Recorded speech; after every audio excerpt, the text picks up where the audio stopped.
चला सुरुवात करूया. आलेच सगळे.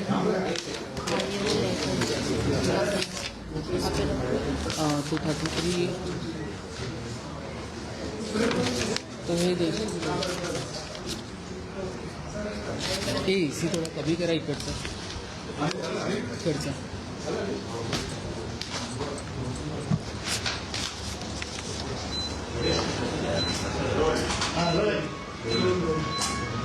मिलता मेरे को एक भी है ना ये. अगर मैं चलाऊंगी ना तो मुझे इसके वो आना नहीं चाहिए मैसेज. तो उसमें क्या करते हैं हम लोग?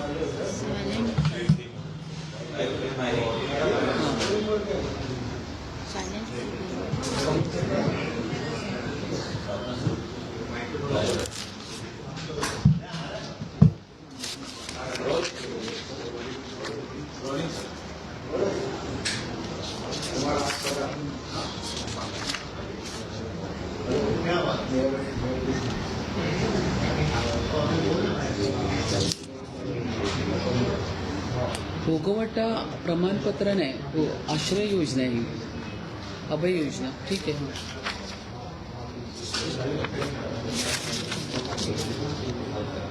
चला सुरुवात करूया.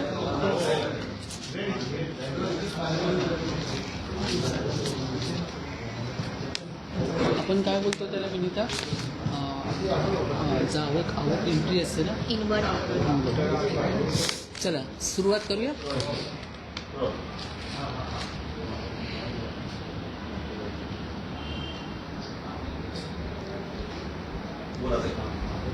हां, मला या ठिकाणी मुंबई महानगरपालिकामध्ये येऊन जवळपास 6 महिने पूर्ण झालेले आहे आणि 6 महिन्यामध्ये आपण मुंबईकरांच्या हितासाठी अनेक आपण योजना उपक्रम आपण या ठिकाणी राबवतोय.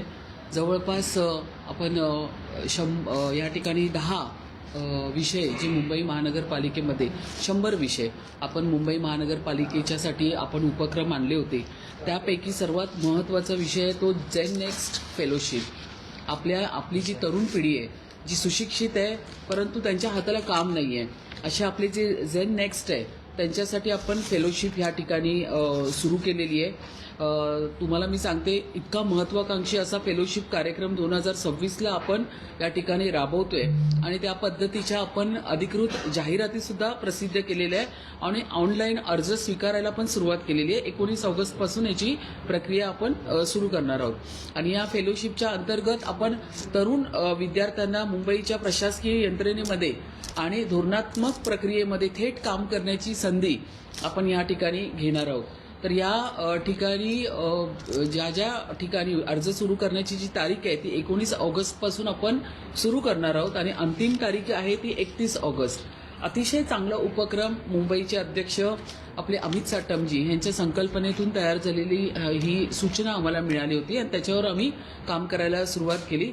मुख्यमंत्री या ठिकाणी फेलोशिप म्हणजे मुख्यमंत्री झेन नेक्स्ट फेलोशिप असं या अभियानाचं नाव आहे आणि या माध्यमातून आपण त्यांचे अर्ज स्वीकारायला सुरुवात केलेली आहे. तर या ठिकाणी निकष असेल, जी पात्रता असेल त्यांची कुठल्याही मान्यताप्राप्त विद्यापीठातून ही शाखेमध्ये पदवीधर झालेले हे विद्यार्थी असणे आवश्यक आहे. मग त्याच्यामध्ये त्यांची वयोमर्यादा असेल जवळपास 21 ते 26च्या दरम्यान आणि किमान 1 वर्षाच्या कामाचा अनुभवाचा तपशील आपण त्या ठिकाणी मागणी करतोय. आणि ही जी इंटर्नशिप आहे ही आपण मुंबई महानगरपालिकेच्या माध्यमातून सुरू करणार आहोत. या प्रत्येक म्हणजे वॉर्ड निहाय असेल, हेड ऑफिसला असेल, प्रत्येक ठिकाणी आपण प्रत्येक विभागामध्ये एक आपण जो तरुण सुशिक्षित आहे तो आपण देणार आहोत. 61,500 एवढं महिन्याचं जे मानधन आहे हे या तरुण मुलांना मिळणार आहे.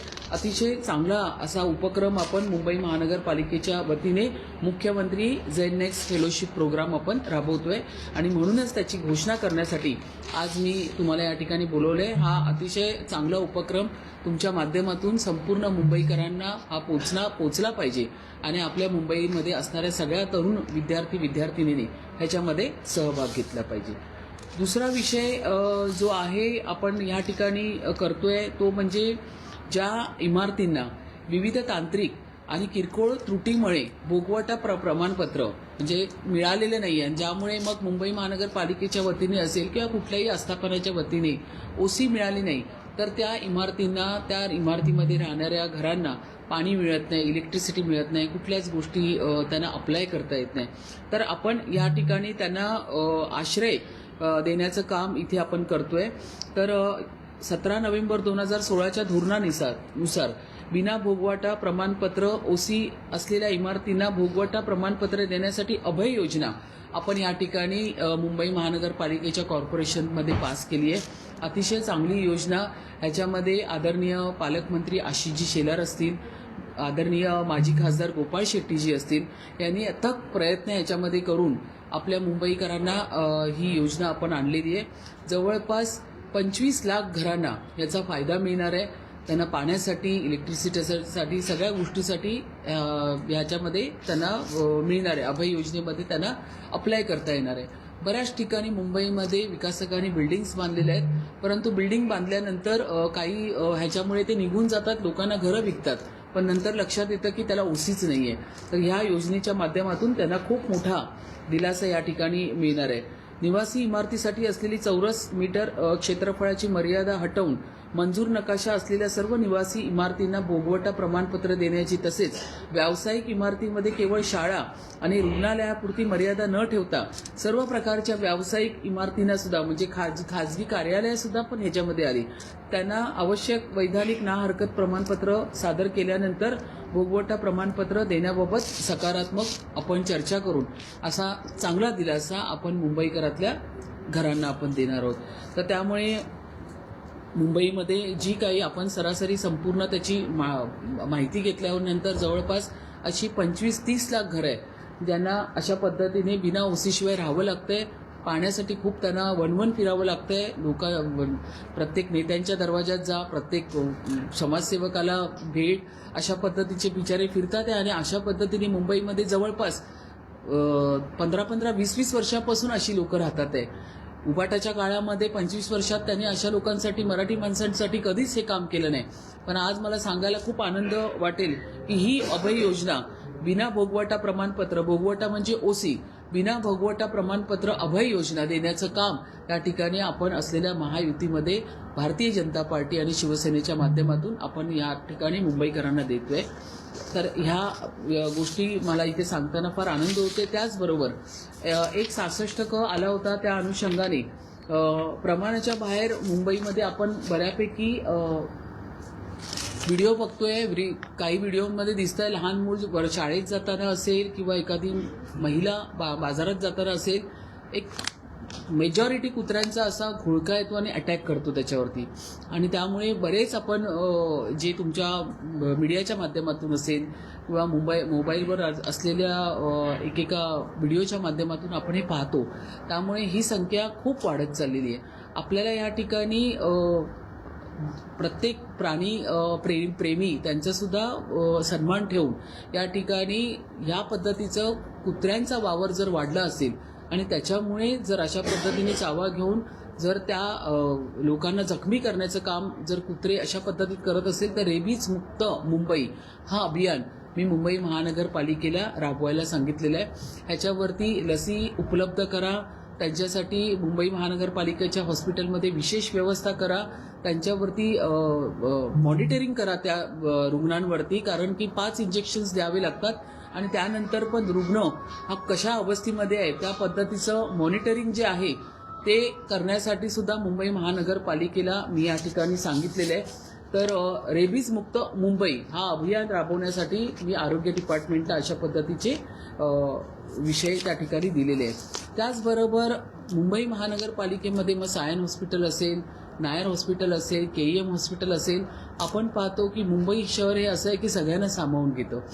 या मुंबई शहरामध्ये फक्त आपण मुंबईकरांनाच नाही तर पूर्ण भारतामधून आलेल्या सर्व जे ह्या ठिकाणी हॉस्पिटलमध्ये स्वतःचं निदान करायला येतात त्यांना आपण ह्या ठिकाणी बोलवून त्यांच्यावरती चांगले औषध उपचार करतो, त्यांना आपण सांभाळतो.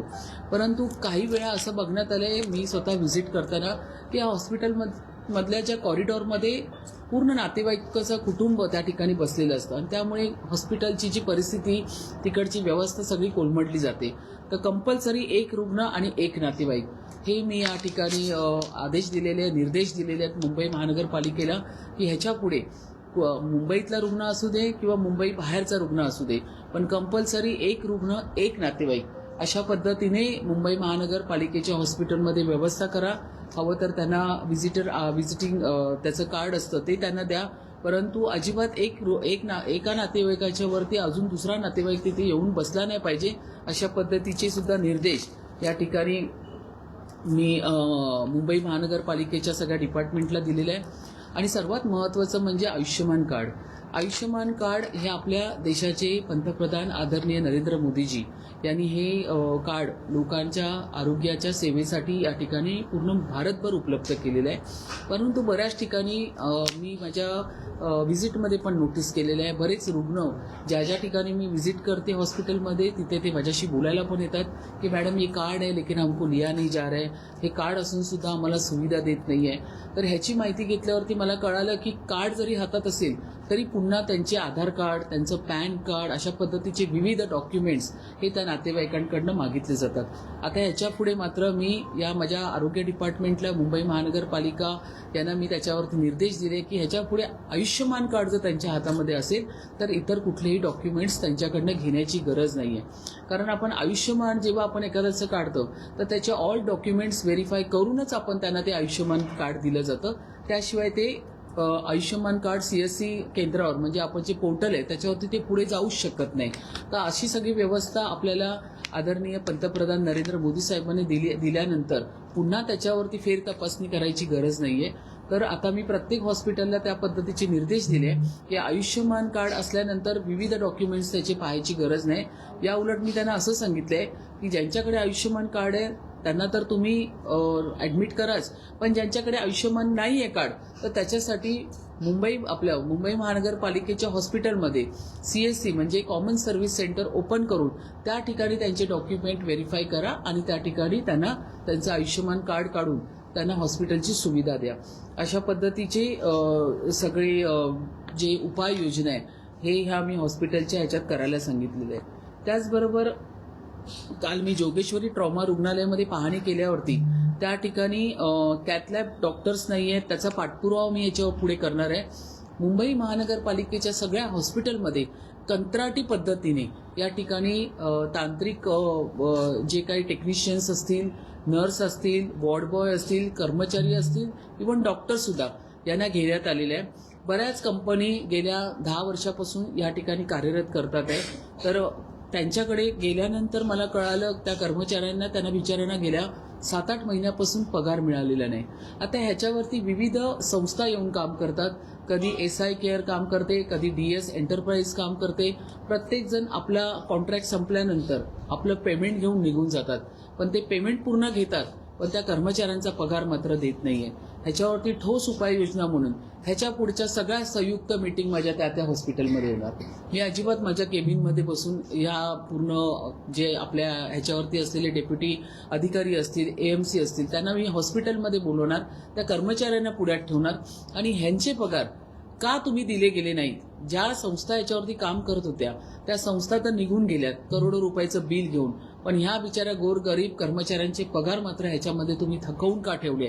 अशा पद्धतीची परिस्थिती जेव्हा मला फिरल्यानंतर बघायला मिळाली तर ह्याच्या पुढे मात्र माझ्या सगळ्या मीटिंग्स आता त्या हॉस्पिटलच्या हॉलमध्ये मी घेणार, त्या कर्मचाऱ्यांना आणि त्याच्यासमोर त्या अधिकाऱ्यांना बसवून आणि हे कंत्राट त्यावेळी ज्या संस्थेला दिलं होतं त्या संस्थेच्याही लोकांना मी त्या ठिकाणी बसवून त्या कोविडपासूनचा त्यांचा जो पगार थकीत होता ते देण्याचं काम या ठिकाणी मी करणार आहे. तर अतिशय चांगले उपक्रम मुंबई महानगरपालिकेच्या माध्यमातून चालू आहे आणि हे उपक्रम फक्त ह्याचा जो भाग आहे झेड नेक्स्ट फेलोशिप असेल, मुख्यमंत्री झेड नेक्स्ट फेलोशिप अशा पद्धतीचे उपक्रम राबवून फक्त आम्ही बोलत नाही तर आम्ही करून दाखवतो. अशा पद्धतीची आमची जी कामाची तत्परता आहे मुंबईकरांसाठी ती आता आपण करतोय. फार मोठा उपक्रम आहे मुख्यमंत्री झेड नेक्स्ट फेलोशिपमध्ये. सगळ्याच विभागामध्ये तरुण मुलांना आपल्या काम करण्याची संधी मिळणार आहे. मुंबई महानगरपालिकेचा अनुभव या विद्यार्थ्यांना मिळणार आहे.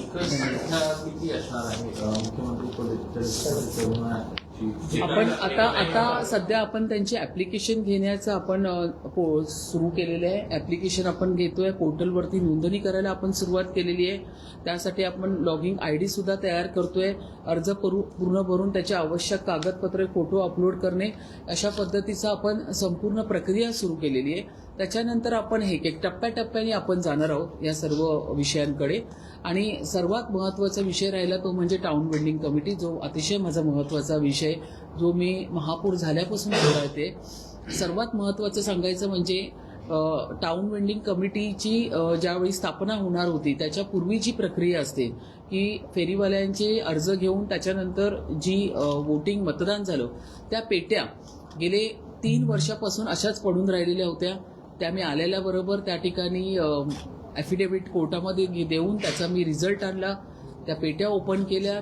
त्याच्यावरती टाउन वेंडिंग कमिटीच्या सगळ्या परिमंडळ मुंबई आणि परिमंडळप्रमाणे संपूर्ण मेंबर्स आपण त्या ठिकाणी बसवले आणि संपूर्ण आता टाउन वेंडिंग कमिटी तयार होऊन आता उपमुख्यमंत्री एकनाथरावजी शिंदे साहेब त्यांच्या टेबलवरती आता ती नोटिंग करण्यासाठी गेलेली आहे. कालच माझं त्यांच्या OSDबरोबर बोलणं झालं की किमान आपल्याला गणपतीपूर्वी तरी आपल्या फेरीवाल्यांना बसवावं लागणार. जास्त आपण त्यांचा वेळ आपण हे करू शकत नाही. त्यांनी ती फाईल नंबर मी त्यांच्यापर्यंत पोहोचवली. उपमुख्यमंत्री एकनाथरावजी शिंदे यांच्याकडनं नोटिफाय झाल्यानंतर आपण ही कमिटी पण फॉर्म करतोय. आणि कारण हा विषय मी तुम्हाला एवढ्यासाठी सांगते, हा अतिशय कळकळीचा प्रश्न आहे. पूर्ण फेरीवाले ह्या विषयाकडे कान लावून डोळे लावून बसलेले की आम्हाला कधी बसायला मिळणार आहे. तुमच्या मीडियाच्या माध्यमातून मी ग्वाही देते की तुम्ही काहीच काळजी करू नका. या ठिकाणी रिव्ह्यू मीटिंग्स घेणं, या ठिकाणी संपूर्ण झोनचे जे DMC आहेत त्यांना बसवून मी मीटिंग्स घेतलेल्या आहेत. टाउन वेंडिंग कमिटी 100% 1-2 दिवसामध्ये DCM साहेबांकडनं नोटिफाय होऊन आमच्याकडे येणारच आहे. ती आल्यानंतर त्याच्यावरती ही कमिटी बसणार आहे. इन बिटवीन मी सगळ्या DMCना सांगितलंय की प्रत्येकाने आपल्या झोनलमध्ये हॉकिंग झोन्स तयार करायचे जेणेकरून वेळ जाणार नाही. आणि टाउन वेंडिंग कमिटी फॉर्म झाल्यानंतर त्याच्यावरती ती पूर्ण फायनल एकदा बघून ते आपण सुरुवात करणार आहोत. अशा पद्धतीचा पण एक विश्वास मी तुमच्या माध्यमातून माझ्या फेरीवाल्या क्षेत्रामध्ये काम करणाऱ्या लोकांना देऊ इच्छिते. तर त्याच्यावरती पण चांगलं काम चालू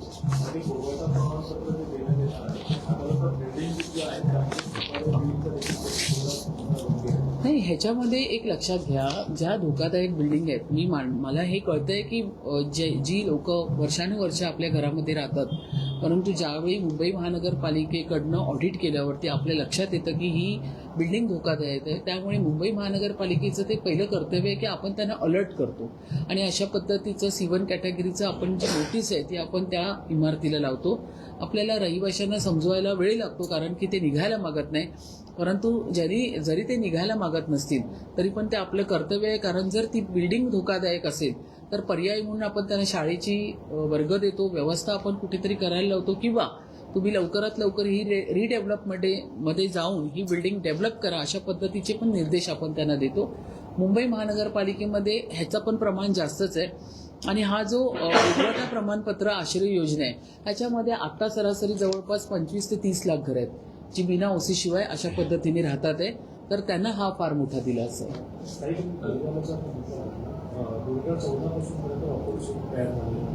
14 पासूनची न्यायालयीन लढत स्थगिती असताना सुद्धा बरेचदा असं करतं की महापालिकेकडून मागणी नव्हत्या, मग पोलिसांकडून होत्या. आता तुम्ही त्याकडे म्हणतात आदेश दिले, आता ती धनुसूच वाटायला काढतात. कधीपर्यंत फेरीवाला पुन्हा तुमचा व्यवसाय करायला? तुमचा प्रश्न अगदी बरोबर आहे. या ठिकाणी आपण तर ह्या ठिकाणी TVCच्या माध्यमातून काम करतोच आहे, परंतु विविध ठिकाणी मला असं कळलं की पोलिसांच्याकडनं त्यांना त्रास दिला जातोय किंवा त्यांना तिकडून काढलं जातंय. मला CP साहेब भेटले होते तेव्हा त्यांच्याकडे हा विषय मी चर्चेला आणला होता, परंतु ह्याच्यावरती हायकोर्टाचे फार कडक निर्देश आहेत. त्यामुळे पोलिसांची पण ती अडचण होते. मान्य आहे आम्हाला या ठिकाणी QR कोड दिला आहे, तर माझी पण पोलिसांबरोबर चर्चा चालू आहे की किमान जोपर्यंत आपली हॉकिंग झोन्स कमिटी तयार झालेली आहे, बसवणार आहोतच आपण लवकरच, पण किमान गणपतीच्या तोंडावरती तरी त्यांना फेस्टिवल म्हणून तरी, किंवा राखी पौर्णिमा आहे आता, त्या अनुषंगाने तरी त्यांना आपण तात्पुरतं का होईना पण त्याला आपण बसायला देऊया, जेणेकरून त्यांचा हातावरचं पोट आहे, दिवसाला ते धंदा करतात आणि त्याच्याचवरती त्याचा उदरनिर्वाह असतो, कुटुंबाचा उदरनिर्वाह असतो. त्यामुळे आपण त्यांना जास्त पण रोखून ठेवू शकत नाही. परंतु त्यांच्याकडनं पण CP साहेबांकडनं मला एवढंच कळालं की कोर्टाचे आदेश असल्यामुळे त्यांची तिथे अडचण निर्माण झालेली आहे. तरी सुद्धा आपण त्याच्यावरती लक्ष ठेवून काय करता येईल गणपतीपूर्वी आणि राखी पौर्णिमेपूर्वी त्याच्यावरती आमचा पूर्ण विचार विनिमय चालू आहे. एक जो वादाचा मुद्दा होता तो तुम्ही म्हणाला होता की महानगरपालिकेकडे अशी चयन काम करते जी तुम्हाला शुक्राचार्य वापरला होता. हा शुक्राचार्य म्हणून आहे जो नेहमी महापौरांना अडचणी टाकतो.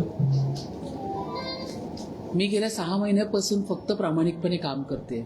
तुम्ही सगळे बघताय, मी लोकांना भेटते. मुंबई महानगरपालिकेच्या दालनामध्ये बसल्यानंतर जवळपास 100-125 लोक एव्हरी डे मला भेटायला येतात. तिथे नाही तर मी फील्डवरती काम फील्डवरती असतं, लोकांमध्ये जाते, हॉस्पिटल फिरते, शाळांमध्ये जाते, विविध रस्त्याची पाहणी करते, झाडांची पाहणी करते, ज्या ज्या ठिकाणी घटना घडतात त्या तिथेही जाऊन पोचते आणि त्याच्यानंतर दुसरीकडे मी दिसते ते म्हणजे माझ्या दालनामध्ये लोकांमध्ये.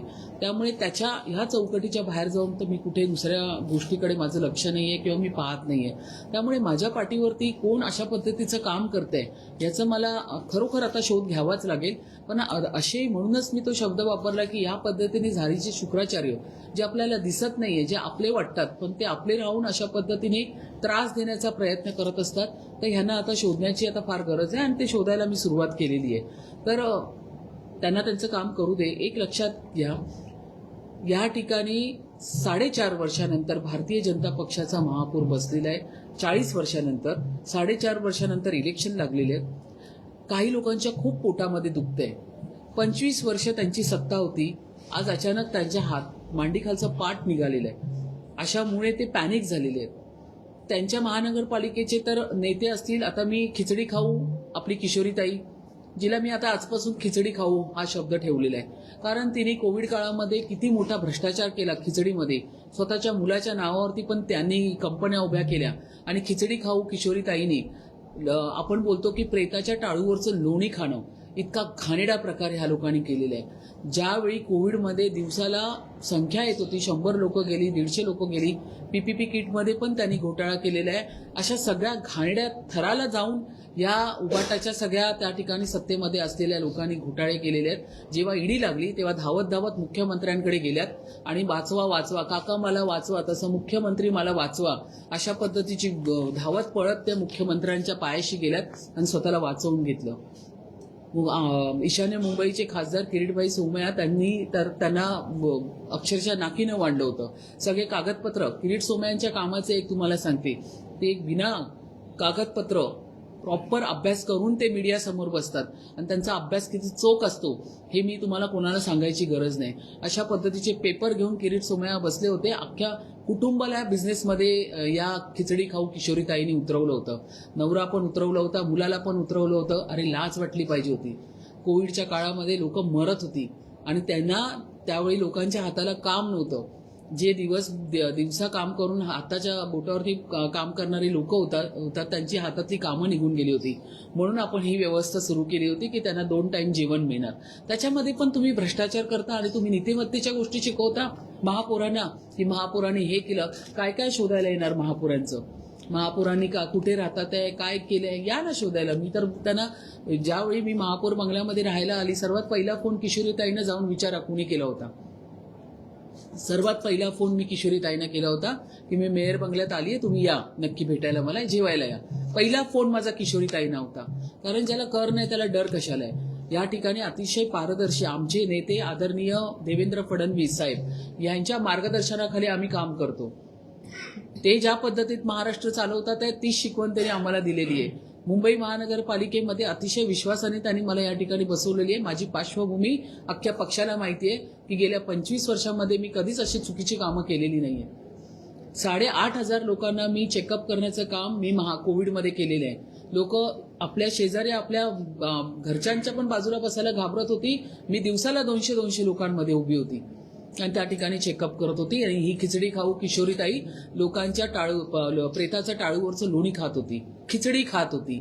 त्यांनी नीतिमत्तेच्या गोष्टी मला शिकवायच्या. त्यावेळी श्रद्धा जाधव माजी महापौर असताना 4 कोटीचे पडदे लावलेत. हा किती मोठा विषय त्यावेळी मीडियावरती आला होता. त्या सगळ्या आता क्लिप्स मी काढणार आहेत. कोणाला शिकवताय तुम्ही? तुम्ही संपूर्ण महानगरपालिका विकून खाल्ली. मी तर आता पण पूर्ण जबाबदारीने बोलते. आदित्य ठाकरे अख्खं लहानपणी जन्माला आल्यापासून मोठा होईपर्यंत फक्त टेंडरमध्ये त्या आदित्य ठाकरेचं जीवन गेलेलं आहे. त्यांनी शिकवायचं की टेंडरमध्ये रितू तावडेचं नाव आलं. अरे टेंडर मी शिक्षण समितीचे अध्यक्ष असताना माझा विरोध होता टॅबला. जे टॅब अतिशय खराब क्वालिटीचे, ज्याला आपण बोलतो ना स्क्रॅप, ते फेकायचे होते, ते टॅब त्यावेळी त्यांनी माझ्याकडनं पास करून घेतले. मातोश्रीवरून मला फोन आला की शिक्षण समितीवरती तुम्ही हा जो विषय हा पास करायचा. त्यावेळी मी विरोध केला होता की का करायचा, हा मुलांचे पाम किती छोटे असतात, तुम्ही एवढा मोठा टॅब देताय. बरं त्या टॅबचा फायदा काय आहे? तो टॅब असणार चार्जिंगला शाळेमध्ये. म्हणे मुलांच्या पाठीवरचं ओझं, त्यांचा पाठीचा कणा वागतो. अरे काय शिकवताय तुम्ही? अख्खं लहानपण ही जी पूर्वीची प्रथा आहे, शाळेत विद्यार्थी असताना शाळेवरती पाठीवरती हे दप्तर घ्यावंच लागतं, पण फक्त तुमचे मनसुबे पूर्ण करण्यासाठी आणि तुमची जी आर्थिक गोष्टी कंप्लीट करण्यासाठी अशा पद्धतीने युवराजाला वाटलं की हे 31 कोटीचे टॅब मुंबई महानगरपालिकेने विकत घेतले पाहिजे. म्हणून मला मातोश्रीवरून फोन आला होता आणि माझ्याकडनं ते करवून घेतलं काम. ह्याची मी या ठिकाणी आय विटनेस बसलेली आहे. सांगा हा विषय खरा आहे की खोटा आहे? जाऊन आदित्य ठाकरेंना विचारा. काढायला गेलं ना तर आम्ही भरपूर काढू शकतो या ठिकाणी. आणि त्यांनी नीतिमत्तेच्या गोष्टी आम्हाला शिकवायच्या की महापौर काय करतात आहे. संपूर्ण तुमची मातोश्री बरबटलेली आहे या पूर्ण महानगरपालिकेच्या भ्रष्टाचाराने. गेले 25 वर्षाचा भ्रष्टाचार, म्हणून लोकांनी तुम्हाला ह्या ठिकाणी बसवलेलं आहे. आज तुम्ही जे विरोधामध्ये बसलाय ना, हा तुमचा भ्रष्टाचार समोर आलेला आहे. त्याच्यामुळे लोकांनी तुम्हाला या ठिकाणी बसवलेलं आहे. आज तुम्हाला ते सहन होत नाहीये. 25 वर्षाची तुमची हक्काची जागा गेली. तुमचे ते माजी महापौर 4 बसलेत, त्यांना उठसूट महापौरांची खुर्ची दिसते, कारण ते स्वप्नात पण महापौरांची खुर्ची बघतात. अशा पद्धतीची त्यांची अवस्था झालेली आहे. शिक्षण समितीचं एक राजश्री शिरवाडकर यांना तुम्ही पत्र लिहिलेलं आहे आणि ते समोर येताना दिसतंय, ज्यामध्ये महेश ट्युटोरियलचे संचालक श्रेणिक कोटेचा यांना तुम्ही रेकमेंड केलं, अशा प्रकारे तुमचं ते पत्र आहे. काय म्हणतात? हा विषय मला आता सकाळी कळाला. पहिली गोष्ट म्हणजे एकतर माझं कामाची पद्धत अशी आहे की पत्र माझ्याकडे येतात, 1 महिना लागतो मला त्या पत्रावरती पूर्ण विचार करून सही करायला. सेम डेला पत्र आलंय, सेम डेला साईन झालीय. आणि सर्वात शॉकिंग, ते पत्र माझ्याकडे इनवर्ड पण झालं नाही आणि आउटवर्ड पण झालेलं नाहीये. माझी रेकॉर्डिंग मी आता तुम्हाला ऐकवणार. माफ करा जर इथे कोण उपस्थित असेल, त्यांना जर वाईट वाटलं तर त्यांनी वाईट वाटून घेऊ नका. पण वारंवार प्रत्येक वेळा महापौरांना अशा पद्धतीने त्या ठिकाणी तुम्ही धरीच धरणं आणि खोटे खोटे पेपर्स माझ्या इथून जे माझ्याकडनं गेलेलेच नाहीये, ना इनवर्ड झालेत ना आउटवर्ड झालेत. ज्यावेळी मी माझ्या PS ला फोन केला तेव्हा त्यांनी काय सांगितलं, आता हे तुम्ही ऐका. मी आता एक कॅसेट तुमच्याकडे वाजवते, ही तुम्ही व्यवस्थितपणे ऐकायची. आपल्याकडे ते रिसिव्ह झालेलं नाहीये, इन्व्हॉल्ड नाहीये ते. तर ते कावरेबाईंनी केलेलं पत्र आहे. कावरेशी आता बोलले तर कावरे म्हणाले की वाफनायक त्यांनी सांगितलं होतं हे पत्र तिला करायला. आणि ती व्यक्ती ते ही म्हणाली रोज येऊन बघते, काल पण आलेला म्हणे तो. म्हणजे मला माहिती आहे हे कावरेकडचं पत्र आहे. आपल्याला आलेलं नव्हतं, इनवर्डच झालं नव्हतं. नाही, इन्व्हॉल्ड नाही झालेलं आपल्याकडे. हे परस्पर तिकडनंच म्हणजे आणि ते केलेलं आहे, त्याच्यामुळे आपल्याकडे त्याची एंट्रीच नाहीये. आपल्याकडे एंट्रीच नाही या पत्राची. नाही, इन्व्हॉल्ड नाही झालेलं आहे. ऐकलं तुम्ही की मी पुन्हा वाजवू? हा माझा आवाज आहे आणि माझी जी PS आहे आकांक्षा माळशे, तिचं आता सकाळी मी तिच्याशी बोलले त्याच्यावरती. कारण हा जो कोण आहे श्रेणिक कोटेचा, या व्यक्तीला मी कधी बघितलंच नाहीये. ही व्यक्ती कोण आहे ही मला माहिती पण नाहीये. मी शॉकिंग आहे की हे हा इतका सल्लागार म्हणून मी देते. आज मी कोणाचंही नाव देताना कमीत कमी 10 ठिकाणी फोन करून विचारते की हे तुम्ही रेकमेंड केलंय काय, कोण आहे, ह्याची पार्श्वभूमी काय आहे. शॉकिंग आहे हे माझ्यासाठी. माझ्याकडे इनवर्ड पण नाही झालंय ना आउटवर्ड झालंय, हे परस्पर पत्र दिलेलं आहे. नेहा कारवे आता 10 दिवसाच्या मेडिकल रजेवर आहे. आकांक्षा माळशे तिने हे मला सांगितलंय की मॅडम तुम्हाला नेहा कारवे ह्याच्यावरती सांगतील. या ठिकाणी असं का होतंय ह्याची तर मी पूर्ण चौकशी करणारच आहे. जनसंपर्क विभागाची पूर्ण चौकशी आता मी लावणार आहे की या पद्धतीने काय चाललंय हे सर्व. जर प्रत्येक वेळा महापौरांनी काम करायचं की संशयाने प्रत्येक वेळा प्रत्येकाकडे बघत बसायचं. मी काम करत बसू, मी लोकांचे प्रॉब्लेम सॉल्व्ह करू की माझ्या पाठीमागे माझ्या डिपार्टमेंटमध्ये काय चाललंय याच्याकडे लक्ष देऊ. या पद्धतीने चाललंय कारभार. इनवर्ड पण नाही झाले, आउटवर्ड पण नाही झालं, परस्पर ह्या ठिकाणी हे पत्र गेलेलं आहे.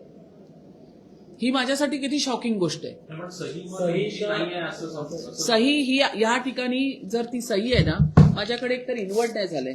माझ्याकडे जर इन्व्हर्टच नाही झालंय तर मी सही का करू त्याच्यावरती? माझ्याकडे इन्व्हर्ट नाहीये, आउटवर्ड नाहीये, तर माझा विषयच येत नाही. आणि आता हे ब्लॅक अँड व्हाईट पत्र आहे, हे पकड दिली तर हे ब्लॅक अँड व्हाईट पत्र आहे. ह्याच्यावरती एवढं मोठं ओरिजिनल पत्रावरती व्हाईट इंक लावलेलं आहे. त्याचं सगळं व्हाईट इंक लावून ते सगळं काढलेलं आहे. हे काय चाललंय? इतक्या घाणेरड्या थराला जे कोणी झारीतले शुक्राचार्य असतील, जे विरोधक असतील, इतक्या घाणेरड्या थराला जाऊन काम करतात ते. या ठिकाणी महापौरांचा हात नसताना सुद्धा महापौरांच्या नावाने पत्र काढतात ते. मी वारंवार बोलते, तुम्ही खोटं जास्त वेळ टिकू शकत नाही या ठिकाणी. त्याचा पर्दाफाश हा होणारच. आज सकाळीच जर ही न्यूज लागली, आज सकाळीच याचं उत्तर मिळालं. ज्यावेळी श्रेणिक कोटेजा ना, काय नाव आहे, श्रेणिक, त्या व्यक्तीला मी बघितलंच नाहीये. कोण आहे व्यक्ती मला माहितीच नाहीये. आता हे पत्र माझ्या लेटर हेडचा वापर करून हे परस्पर झालेलं पत्र आहे. कारवाई केली जाणार अशावर ज्यांनी परस्पर पत्र वापरून 100% करणार. 100%. तुम्हाला मी सांगते, जनसंपर्क विभाग कार्यालयाच्या बाबतीत काल एक खूप मोठा खुलासा झालाय. त्याची पण ऑडिओ क्लिप माझ्याकडे आलेली आहे. सगळ्या संपादकांना फोन चालू आहे, न्यूज लावू नका माझी म्हणून, जनसंपर्क विभागामधून. त्याची पूर्ण ऑडिओ क्लिप माझ्याकडे आलेली आहे. हे काय चाललंय सर्व? म्हणजे मला या ठिकाणी तानाजी कांबळे त्यांनी सगळ्या संपादकांना फोन करून सांगितलंय की कृपया माझी जी बातमी आहे ती लावू नका. त्यांना प्रेशर देण्याचं काम चालू आहे. मी तुम्हाला वारंवार बोलते, हे सगळं आता मी काल आयुक्तांना